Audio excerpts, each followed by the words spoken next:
What? What? What the hell is this? Harumph. I didn't get a harumph out of that guy. Give the governor harumph. Harumph! You watch your ass.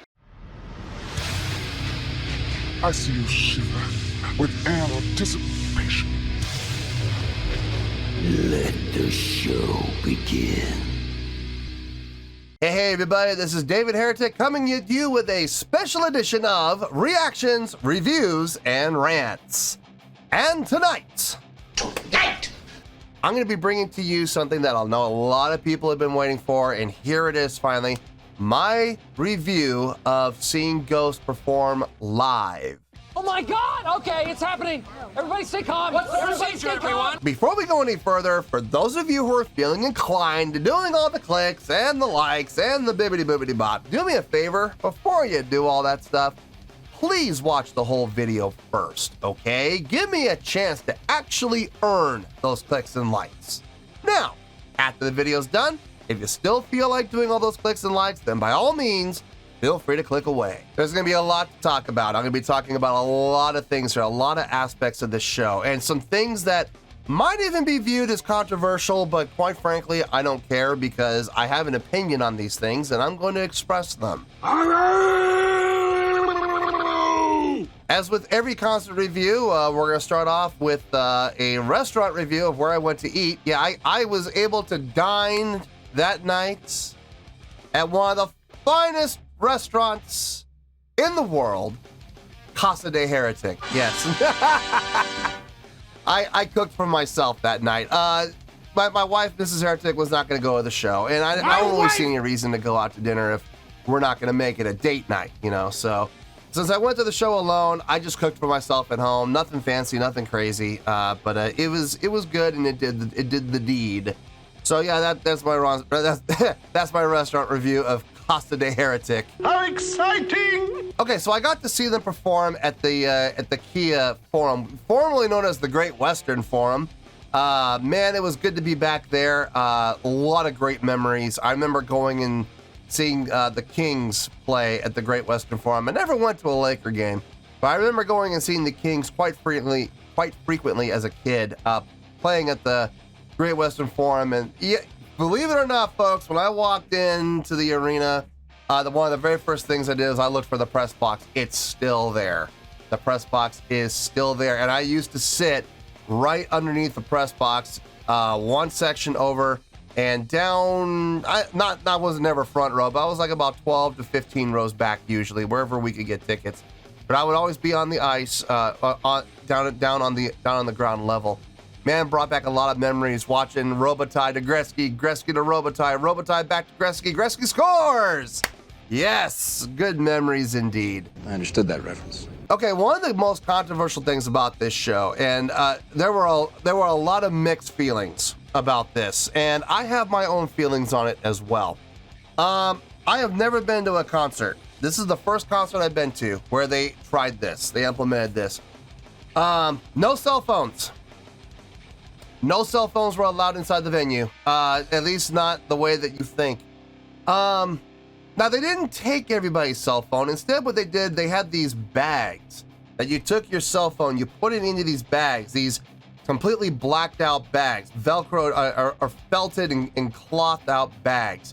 Now, I didn't bring my phone with me. I left my phone in the car, and I actually printed out a ticket. But I was seeing everybody putting their phones into these really ugly green bags, and then they would magnetically seal them, so you couldn't open them. From what I could see of the material, you couldn't cut it either. They were pretty much indestructible bags. So, and the whole purpose of this was so that, well, there's two reasons. There's what the band told you, and then there's the real reason, okay? The reason for the band, and the band made a big announcement about this before the show started. And they made it pretty comedic too. It was very entertaining to hear this speech. They wanted people to focus on the show, not taking pictures, not taking videos. You know, because let's be honest, when you're sitting there videoing, you're not really watching the show. You're too busy keeping everything in focus and everything in line. Oh, is the lighting good? Let me zoom in, you know.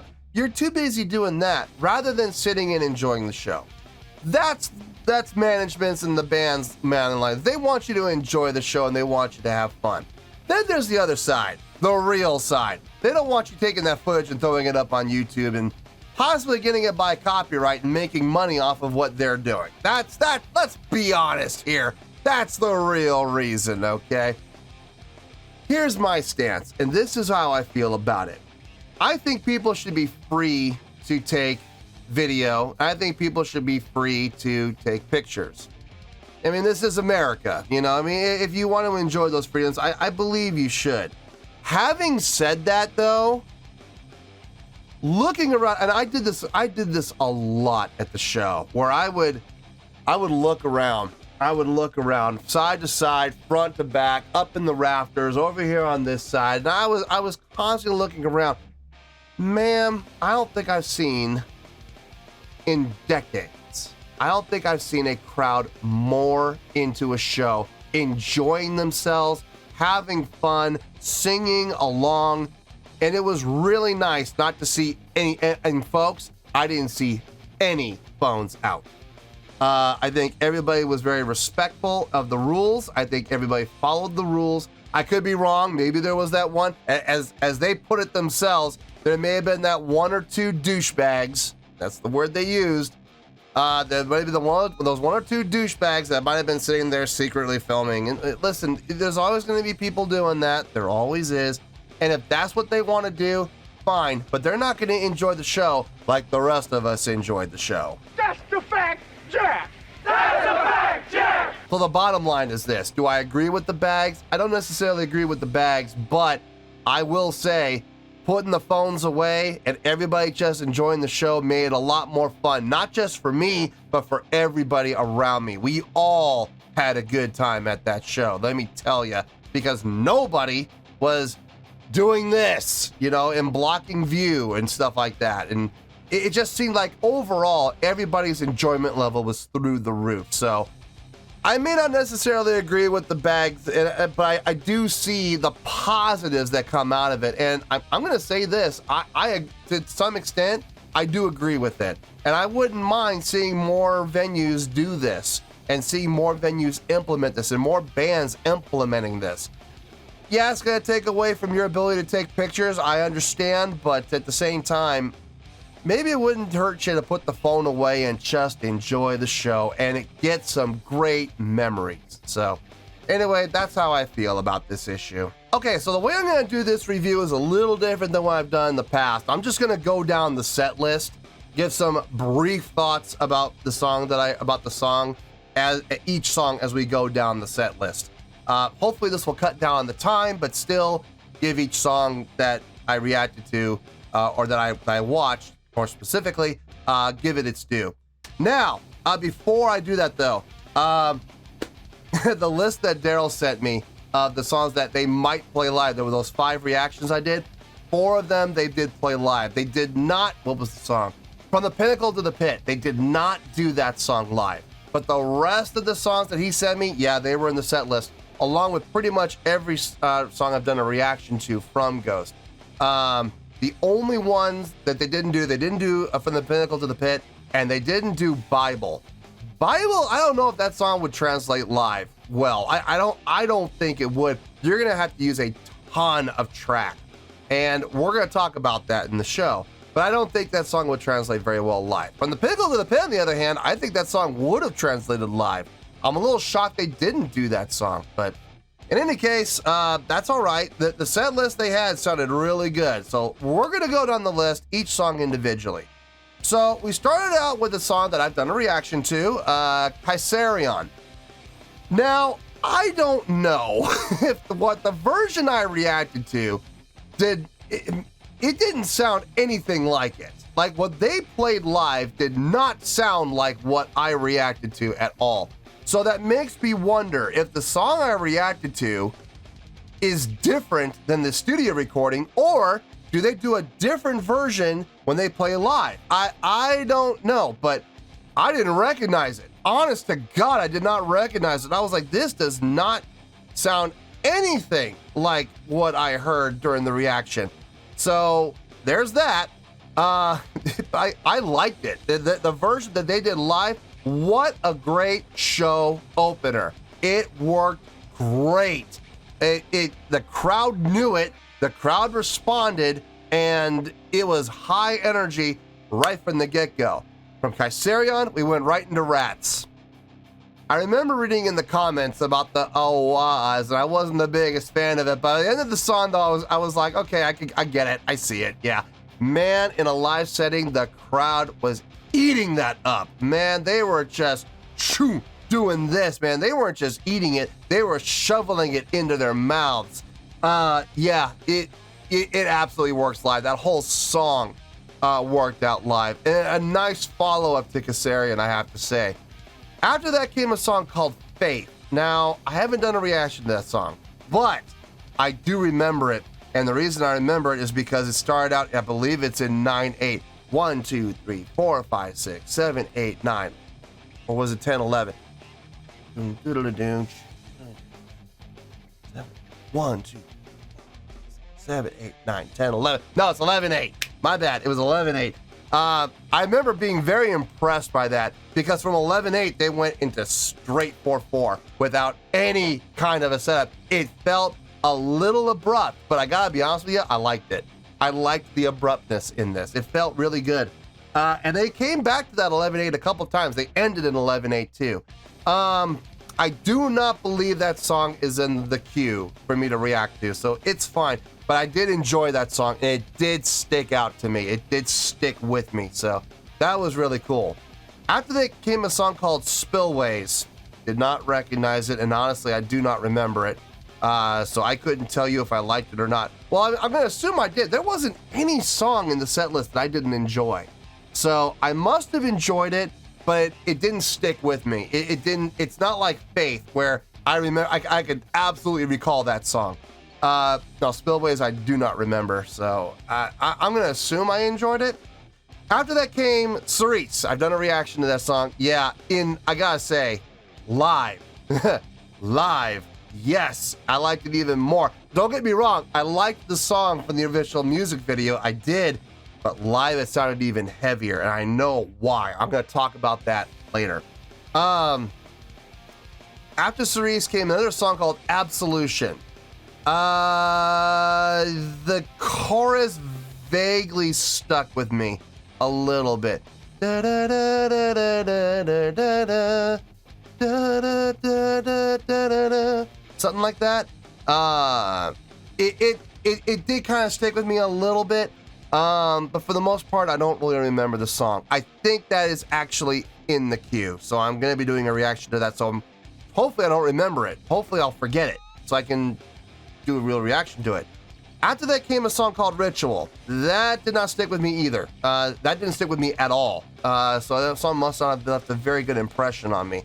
Not that I didn't enjoy it, just that it didn't stick with me. It didn't strike a chord with me. It didn't hook me. So maybe if I listen to the song on its own, maybe it will. I also think that's in the queue for me to react to, but I'm not 100% sure about that one.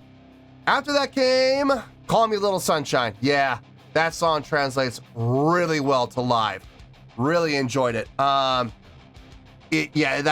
song was meant to be played live.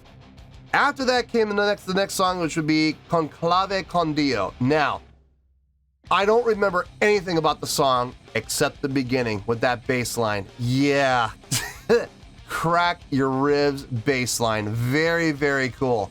Other than that, I do not remember the song. I wish I could, but I just don't.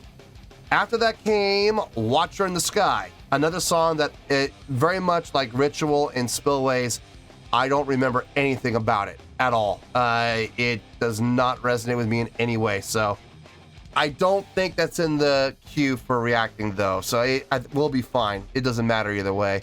After that, now this is where things get interesting, and I'm going to talk more in depth about this in a little bit. They did a cover of the Rocky Erickson and the Aliens cover of a song called If You Have Ghosts. What was really cool about this is, and I've seen a lot of bands doing this lately, when we went and saw Rammstein when Mrs. Heretic went and saw Rammstein perform live. We saw this happen. They had a secondary stage, a little square stage out in the middle of the crowd. And they took a really cool approach. From what I was hearing from the people that were sitting next to me and sitting behind me, we were talking quite a bit through the show because I was asking questions. And God bless these people, because with my questions, they were so gracious. They didn't say, dude, shut up, we're trying to watch the show. No, they were actually very helpful. And they were answering my questions. And one of my questions was, is this how it is on the record? And they were like, no. And they all had that look on their face, like the deer in the headlights, like, no, this is nothing like the studio recording. This is totally different. This is amazing. I have to take their word at it because I've never heard the original, so I don't know if it was really all that amazing or not. So they had Tobias up on that little stage, along with a piano player, 2 cellos, and a female vocalist. And he referred to these, they were all female, they were all ladies. He referred to them as the Goulettes. And they did their performance. It was I don't say this about music very often, but I gotta say, it was beautiful. It was really beautiful. And I'm gonna talk more in depth about my experience with that song in a little bit, because it deserves its own time. Moving on from that, we had an instrumental track. Basically, it was a track. There was no band actually playing. It was just a play track for a song called Dominion. And then they went to a song called 20s. Now, I don't remember that. I do not remember this song. It doesn't resonate with me. Apparently, I do remember the dancing skeletons. They had some professional dancers all dressed up like skeletons, 8 of them, in fact, and doing their routine on the stage. I do remember that, but I do not remember the song. After that, boy, oh boy, the first major pop of the show. And folks, let me tell you, when I talk about a pop, I don't mean just the crowd cheer. No. The crowd blew the roof off the place. I mean, it was the pop was so loud, I felt it through my entire body. Like, it was like getting punched everywhere. Arms, chest, head, back, legs, shoulders, you name it. The sound, the wave of sound that just completely came out of nowhere and impacted me. I have never felt that before, ever. That was the first time I really felt that kind of a pop that I actually fit. I'm getting goosebumps just thinking about it. It physically hit me all over. And that was because you guys were absolutely right in the comments on this. They just said the first name. They just said Belial, and the crowd lost their minds. I'm talking about Year Zero. You folks were right in the comments. That first word came out, the crowd lost their ever-loving minds through the entire first round with the words. The second round with the words, everybody, and I mean everybody, was shouting along. That was something to experience. And the song hadn't even fully kicked in, like the instruments hadn't even kicked in yet fully. Just the crowd alone was amazing. Yeah, you guys were right. That is a live song, and live it sounds way better. It sounded heavier, it sounded thicker, it sounded fuller, and I know part of that is because you had the crowd singing along. Boy, did they sing along. I was looking around. I remember I did this a lot during the course of the show. I must have done this during the course of the entire show. I must have done this at least 13 or 14 times, where I would actually just look around. I'd look behind me, and I would look up into the stands. I'd look down on the floor, and when you say everybody was singing along, that is not an exaggeration. I didn't see anybody that wasn't, and nobody that wasn't having their hands up in the air going along to the song. That song is definitely a cornerstone of their live show from what I can tell. And I cannot imagine them doing a show without it. I'm sure that song is never going to be taken out of the set list because the crowd absolutely loved it. And like I said, the pop was incredible. That's what a pop smells like. Take a bow. Okay, after that came another track play for a song called Spoke Sonnet. I think that's how you pronounce it. Into He Is. Nice lead in, nice segue. It segued perfectly from the track into the song. Live, that song, it does well. It definitely does well. It sounded really good. I gotta be honest with you though, I think I prefer the studio recording. I feel like there were points where it was, can't believe I'm gonna say this, it was too powerful. I feel like that song needs a little bit of reservation. I mean, you want it to be big, yes. And in the studio recording, we did get that big sound. Live, it was huge. And there were times where I do feel it was a little much. Like it kind of lost some of the intimacy. So, but don't get me wrong, it was very enjoyable live. It was. I think I prefer the studio recording better on that song. Now, after that came a song called Miasma, or I think that's how you pronounce it, Miasma. Instrumental tune. And I know for a fact it's in the queue for me to react to. That's going to be tough. I don't know if I'm going to be able to react to that song now because that song, it stuck with me. It absolutely did. Not the whole song, but there were quite a few parts that stuck with me. That song had it all, man. A little bit of jazz, a little bit of funk, a little bit of disco, a little bit of pop. The biggest thing for me was the sax solo that we heard. That was really cool. Dug the sax on that. Very, very appropriate. Kind of Eric Marienthal-ish a little bit, if I'm being honest. It kind of had that Eric Marienthal feel from the Chick Corea Electric Band. Really dug it. Really, really dug it. A great tune. After that came 3 songs that I know are in the queue. I think, well, I know 2 out of 3 are in the queue. Mary on a Cross and Respite on the Spittle Fields. They're both in the queue. Mummy Dust, I don't know if that's in the queue or not. Mary on the Cross, I do not remember at all. I know they played it, but I don't remember it. Anything about it. And the same thing could be said for Respite on the Spittle Fields. I don't remember anything about that song either. Mummy Dust, on the other hand, struck a chord with me, no pun intended. That was like one of the heaviest songs of the night. I really liked that song. Simple, nothing too complicated, but it was fun, man. Fun tune, heavy tune. Very, very heavy tune. Great ending too. Now after that, so it was Mary on the Cross, or Mary on a Cross, Mummy Dust, Respite on the Spittle Fields. After that, thank you very much, good night.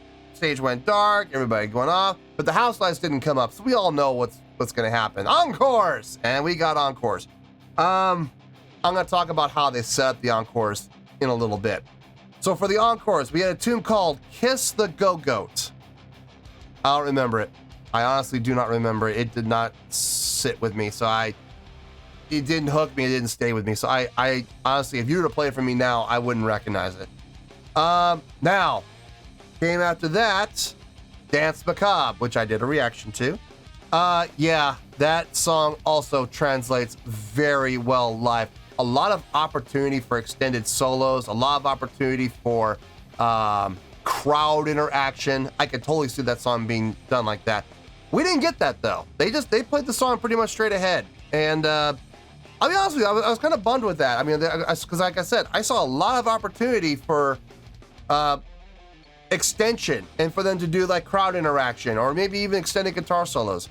But no, they played the song pretty much exactly how it was on the album, so it's fine. It worked out great. I do think it's a little bit of a missed opportunity.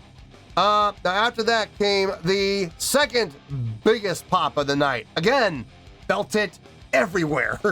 Like I got punched everywhere on my body all at once. And that's when they played Square Hammer. Yeah, I remember when I did my reaction to that song, my very first Ghost reaction.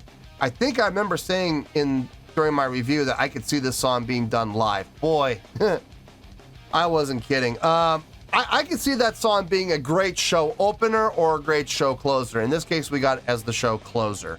Very appropriate. And again, crowd singing along loudly to the point where I almost couldn't hear the stage. I almost couldn't hear the band.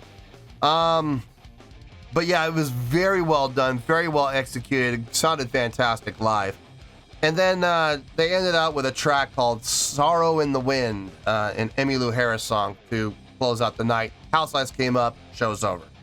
So yeah, that was the set. I had no issues with the set as far as song selection. I think they was just fine the way it is. So yeah, that's how the concert went. Impressive. Most impressive. Now the next section I'm going to talk about were my overall thoughts of the show as a whole. Musically, I think it was phenomenal, and one of the reasons why is because the sound was so big and the sound was so full. And the reason for that is there were a lot of people on that stage. I wasn't expecting as many people as we saw. We had Tobias up at the front pretty much at all times. We had 2 guitar players and a bass player. So we had 4 people up at the front.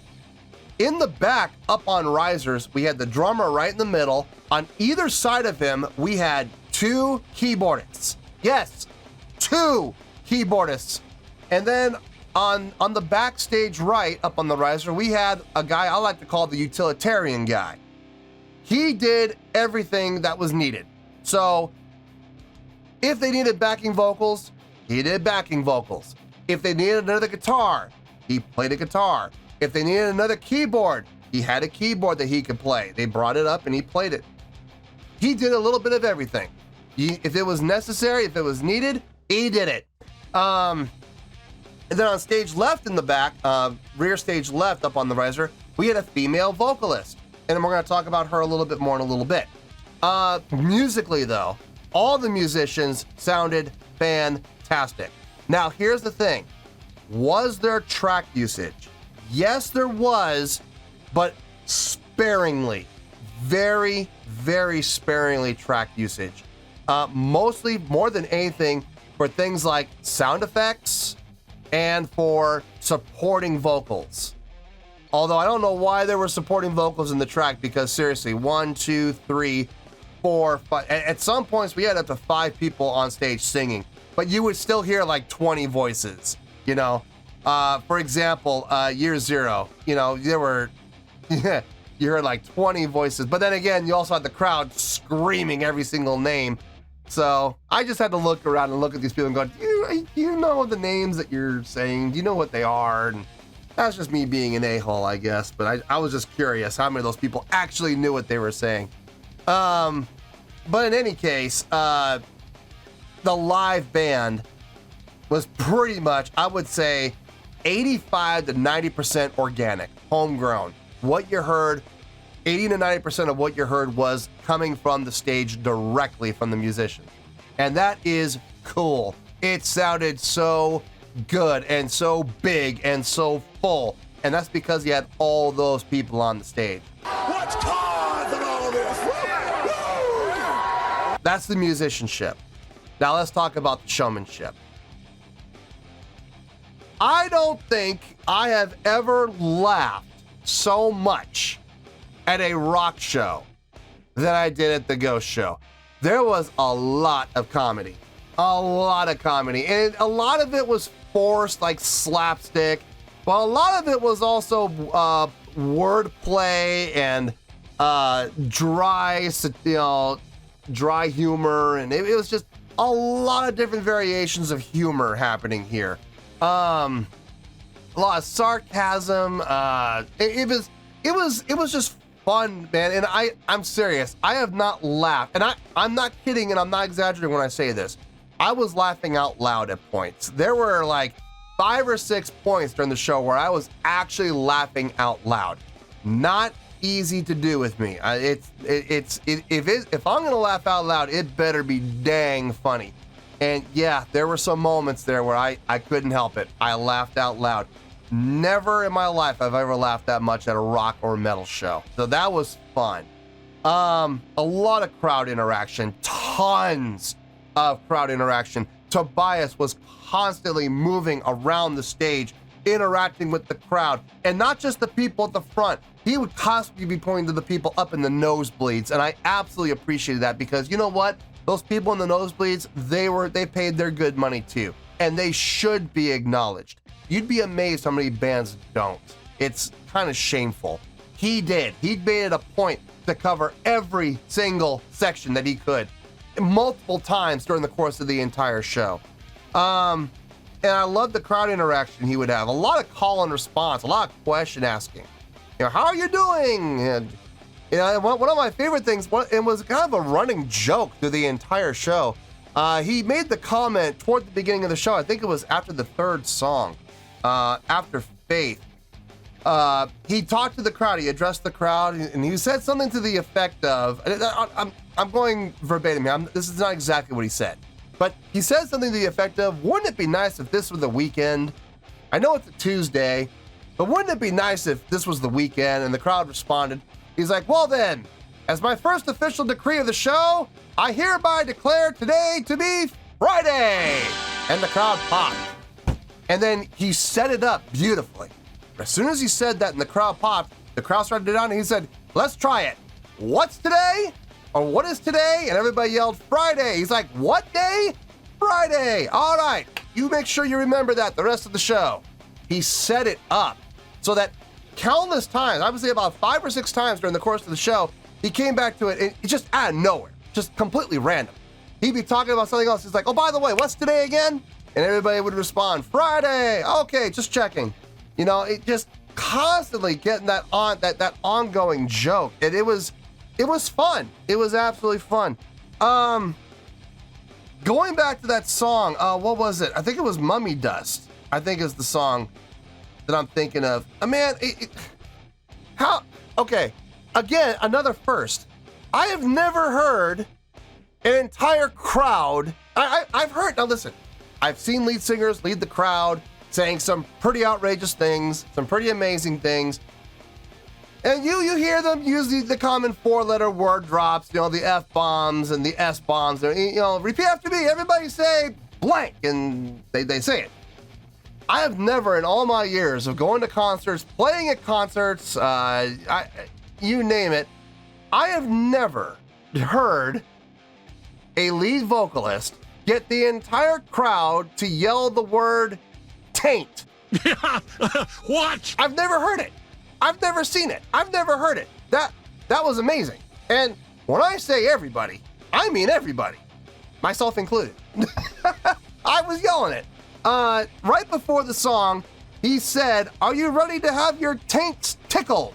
And then they did the song. They played the song. It was over and done. He then addressed the crowd. So, how many of you felt tickled? And everybody responded, yay! Where did you feel it? And everybody yelled, the taint! And, you know, and he's like, where? Everybody yelled, taint. And this went back and forth like 6 or 7 times. And he's like, oh, good. So you did feel it there. And it's just nonsensical, but fun. Absolute fun. Very entertaining. The animation on stage, the movement on stage, the choreography with the dancers, it felt like everything was rehearsed. The people in the back, I have got to give a big shout out to that utilitarian guy and the backing female vocalist. They were fun to watch. If they weren't playing or if they weren't singing, they were dancing. They were grooving. They came over and interacted with the 2 keyboard players. They got them to dance. And then they would go back to their spots. And it was fun to watch those guys back there. It was. There was always something happening on stage. There was never any dead air or dead time. Things were constantly moving, changing, playing, having fun, being animated, and creating that stage energy. Going down the list, stage energy, stage presence, stage interaction, crowd interaction, showmanship, it was all there. Production. The production was fantastic. It was really well done. I have absolutely no complaints about the production, okay? But when I go into my final score, the production is going to be a big deal as to why I'm giving it the score I'm giving it, okay? So please keep that in mind. But the production for the show was outstanding. I feel like at times, I feel like the production didn't live up to what was happening on stage. I feel like what was happening on stage, the organics on stage, the people on the stage were creating far more buzz and far more enjoyment than their pyro and their cryo and their lighting and everything else. And that's perfectly fine. I am all in favor of organic production where the people on the stage, the musicians on the stage, they're the ones creating the stage energy. And I appreciated that. I think they did a fine job of that. And their production, like I said, the lighting, the cryo, the smoke, the pyro, it was all really well done, okay? It was. So I'm not complaining about it at all. Let's see, what else did I want to talk about as far as the live show goes? I think that's pretty much, oh. I had a very unusual experience at this show. Now, bear with me, okay? This is going to require some backstory, unfortunately. So please be patient and please bear with me. About a week prior to the show, not a week, like 4 or 5 days prior to the show, I was dealing with a lot of negativity on the channel. A lot of people complaining about my content. The fact that I talk too much and the fact that I don't pay attention to the lyrics, and you spent the whole time counting when you should have just felt the song, and how dare you give this an 8? This deserves a 10. How dare you give it an 8.7? And they're not even being facetious or sarcastic. They're being serious. I don't understand how people can do that, but just a lot. And then along with that would come the insults and the name calling and everything else. You don't know what you're talking about. You're stupid. You're an idiot. You shouldn't do this. Quit. You suck at this, and just a lot of negativity. In particular, the day of the show, I was dealing with two knuckleheads who were going through every single comment, or they were going through every single video they could, and just leaving not just nasty comments, but they were also advertising another reactor that everybody should go and check out. Oh, this guy sucks. You should go check out this guy. And it was always the same guy. I'm not going to say who the guy was because I don't know if they were acting on his behalf or if he even knew that that was happening. I'm not going to assume. I'm not going to assume that he sent them. I would hate to think that's the case. But they must have gone through, seriously, at least 40 videos before I caught on to them. I did finally catch on to them. I was able to remove all the comments. I was able to block them. But just, and you do your best. And I really do my best not to let these things get to me. But I'm human. And when you see 40, 50, 80, 100 comments all being negative towards you over the course of 5 days, as much as I do my best to block that crap out, guys, I'm human. It's gonna hurt, and it does hurt. Especially when I do everything I can to give you guys the best product I can, the best videos I can. And all I do is get hate for it and criticized for it. It does hurt.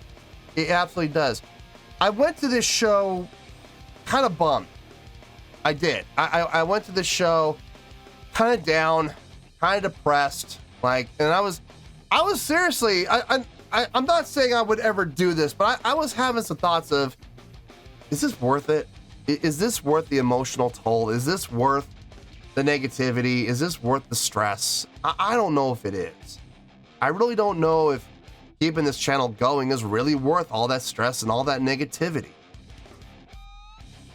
That's the backstory. Now, why am I telling you this? Because something happened to me at the show that has never happened to me. And I'm just gonna pre-frame everybody. I'm gonna do my best while talking about this to keep it together not become a blubbering mess, but I'm telling you right now, folks, I haven't even started talking about it. I'm just thinking about the experience I had, and I can feel it. I can feel the back of my eyes starting to swell up a little bit, and I can feel a little lubrication coming, and feel myself getting a little choked up, and I haven't started talking yet. I'm just thinking about the experience. It's hitting me again. So I'm gonna do my best to keep it together, but I had a very, very emotional experience at the show, and I've never had this happen to me before at any show. Any show.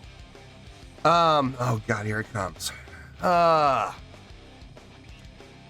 So in the part of the show where we got to the song If You Have Ghosts, the 11th song of the set, I talked about how they came up onto that mini stage, right?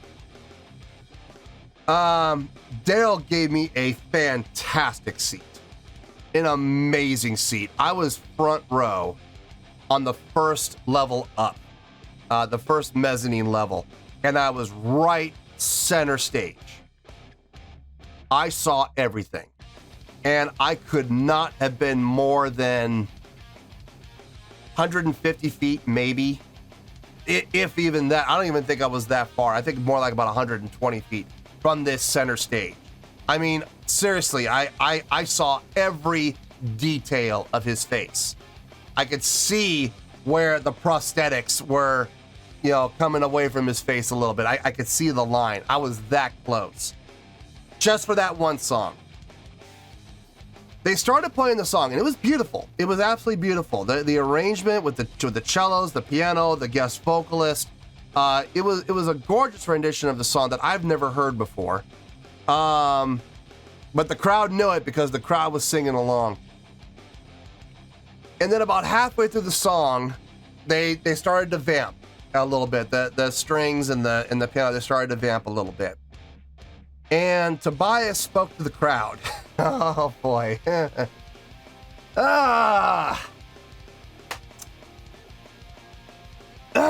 Anyway, where's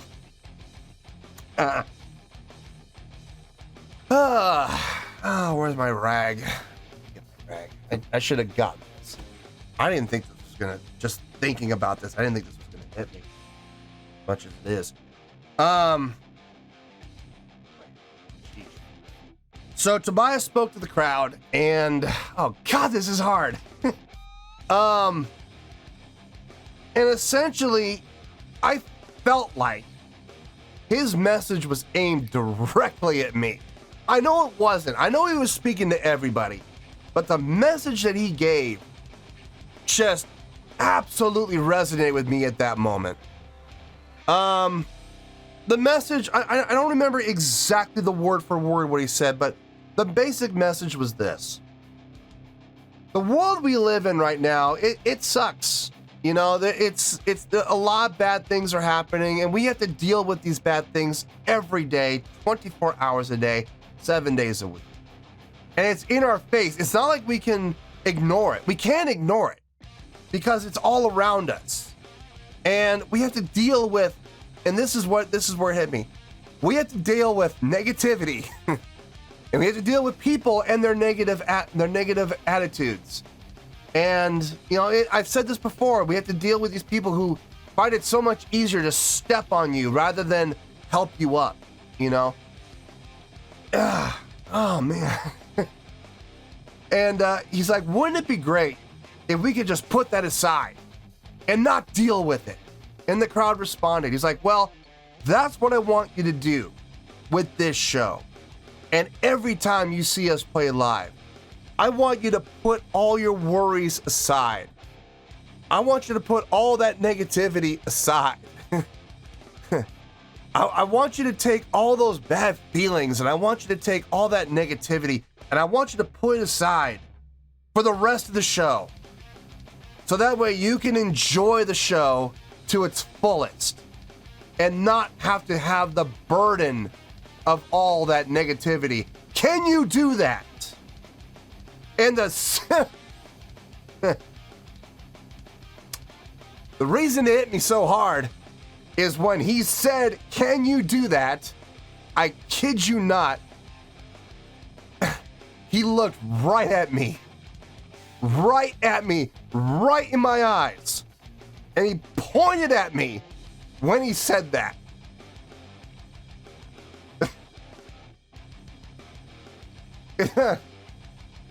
And I swear to you folks, I swear to you, I felt like he was talking directly to me at that moment. You've heard me talk on the channel before about artists, in particular lead vocalists, who make that connection with that one person in the crowd. They make eye contact, and the other person, the person in the audience makes eye contact with them. And for that brief moment, there's that bridge. There's that connection. And it only lasted a second, maybe a full second. But that connection, oh man. It absolutely hit me. It hit me in a way that I have never had a connection with a show or a member of the band before. And I've made eye contact with, musicians and singers before. I have, but never like that. Never on an emotional level like that. Never making a true connection like that. I very seriously doubt that he saw me. I think I was probably just a random face in the crowd. But man, to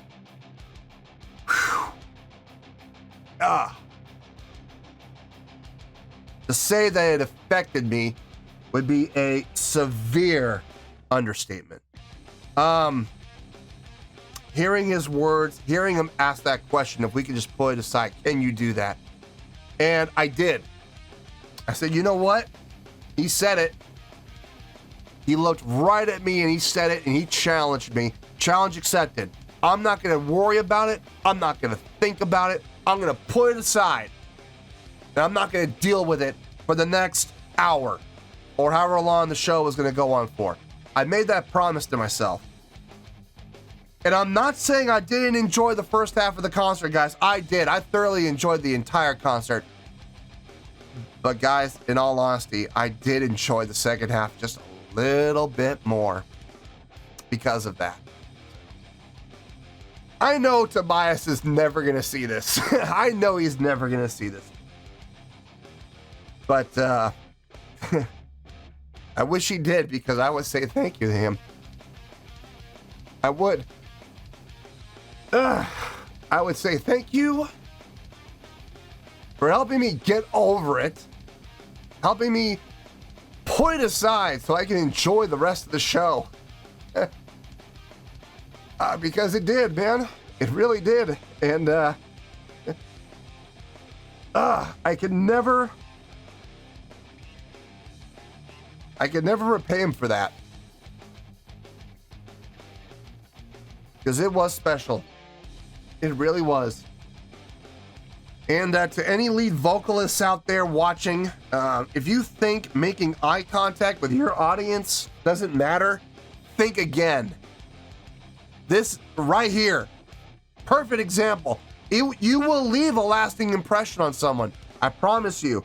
Because here I am, seriously, like a week after the show, and I'm a blubbering mess thinking about it because it had that much of an impact on me in a good way. These are not sad tears. I promise you. These are not sad tears at all. These are tears of joy, of remembering that amazing experience, that moment in time. Something I will never forget the rest of my life. Guaranteed. And I promise you, every time I have to deal with negativity, I have to deal with knuckleheads in the comments making rude comments and calling me names and everything else that they say. I don't even want to think about it, but all the negative crap that I deal with, I'm just gonna remember that moment. I'm gonna go back to that moment, and I have a feeling it's gonna help me quite a bit. So yeah, if by some miracle, like I said, I very seriously doubt he'll ever see this video, but on the off chance, by some miracle, Tobias, if you are watching this, thank you. Thank you. You really did impact my life with that moment, and I cannot thank you enough. So, thank you. Anyway, let's get back to this, shall we? Hopefully, I'll be able to keep the waterworks in check now. That would be nice. It's all a bunch of tree-hugging hippie crap. Anyway, I did want to give that its due time because I do feel like that was important. So I know people are waiting for my score, and I'm not putting it off, folks. I'm not. I wanted to put everything, and I mean everything, into perspective here. Right now, the highest score I've ever given a live show was Muse. I believe I gave them a 9.8. Is this going to be higher or lower? That's what everyone's wondering. Especially, I'm sure Muse fans are curious. And Ghost fans are curious. Well, I got some bad news for you, folks. Some of you may be disappointed, because some of you were probably hoping that the score for Ghost was going to be higher or lower. Well, I got bad news. On a scale of 1 to 10, I'm going to give this live performance from start to finish, I'm going to give it a 9.8.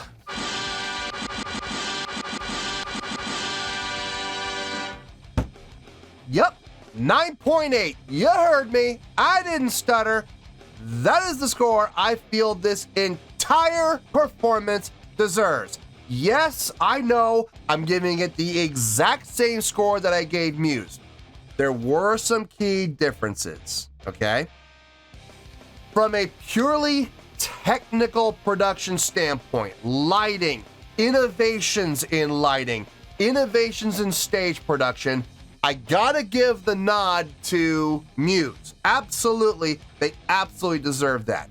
On the flip side, from a stage production standpoint, from the point of view of organics, from the people, the showmanship, the crowd interaction, the stage interaction, the overall show, I gotta give that nod to Ghost. I'm sorry, I that's how I feel. They're very even keel. Would I ever go and see Muse again? Absolutely. Would I ever go and see Ghost again? Absolutely. For very different reasons. You know, like I said, Muse blew me away with their technology. Ghost blew me away with their showmanship. So that's what it really came down to. Ghost, it feels like a hard rock show meets a Vegas variety show. You had comedy, you had dance, you had music, you had theatrics, you had production. I mean, you name it. It felt like you could take this show to Vegas and have a residency, and you would sell out every single night. Don't be surprised if you don't see Ghost actually do that. Maybe like 10 years down the road, don't be surprised if you don't hear that he takes up a residency at, like, you know, the Mandalay Bay or Caesar's Palace or something like that. Don't be shocked. And don't be shocked either when you can't get tickets, because I guarantee you they would sell out every night. One of the most entertaining shows I have ever seen in my life, without question. Very well done. Their songs translate so well to live, it's ridiculous. They are a live band, without question. On top of that all, you had that moment. I'm not going to get into it again because I don't want waterworks starting up again, but yeah, I had that moment that I've never had before in any show where I had that emotional connection. On top of that, the comedy, the laughing was just, I kid you not, I have not laughed that much at a rock show ever. So very entertaining overall. I highly recommend, if you have not seen Ghost live, you gotta go. You gotta see them live. In closing, a lot of people in the comments were making this comment. You'll never truly understand Ghost until you see them live. Now that I've seen them live, I think it's safe to say I understand them now. I get it. I absolutely get it. And all those people who told me that I need to see them live, you're absolutely right. I did need to see them live, and now I think I have a much firmer grasp on what Ghost is all about. I don't think I have a full grasp yet. I may have to go back and see them, a few more times before that happens, but man, it was absolutely worth it. Totally worth it. 9.8. I feel good about that score, and that is where we're going to stay. So, 9.8, final score, I have spoken. Well, that's going to do it for this special edition of Reactions, Reviews, and Rants. Hope you all enjoyed the show. Hopefully, I was able to entertain you. If I was able to put a smile on your face and brighten your day, I did my job, and I'm so glad I could do it. If you guys feel like joining the fan base, go ahead and click on that button down there. If you guys want to like the video, go ahead and like the video. If you guys want to ring the bell, go ahead and ring the bell. It honestly doesn't make any difference at all to me, but if you guys feel like doing these things, then by all means, feel free to do so. Well, that's going to do it for tonight, folks. Thank you very much for watching, and as always, this is David Heretic signing off, reminding you to stay fabulous and support each other. Later. Peace.